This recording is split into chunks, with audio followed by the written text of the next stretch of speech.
সিংহাসনে বসার পরে ভারতের সংবিধানকে শপথ নিয়ে যে আমি ভগবান আল্লাহ ঈশ্বর গোটার নামে শপথ নিচ্ছি, সংবিধানের শপথ নিয়ে জনগণের হয়ে কাজ করবো বলে জনগণের সঙ্গে প্রতারণা করে প্রতিনিয়ত হিন্দু মুসলমানের দাঙ্গা লাগিয়ে দিয়েছে অপদার্থ নরেন্দ্র মোদী। তিনি প্রথম কি বললেন?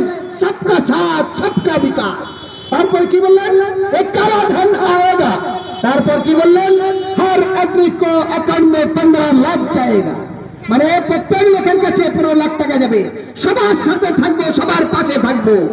তারপর কি বললে? সবার বিকাশ চাই। আমি মুসলমানদের ছেড়ে দিলাম কথা। এখানে যত হিন্দু ভাই আছে 5 জন হাত তুলে বলুন তো আপনার অ্যাকাউন্টে 5 লাখ করে টাকা গেছে? বলতে পারবেন? প্রমাণ দিতে পারবেন? পারবেন না কেউ? 5 লাখ টাকা যায়নি। হ্যাঁ গেছে।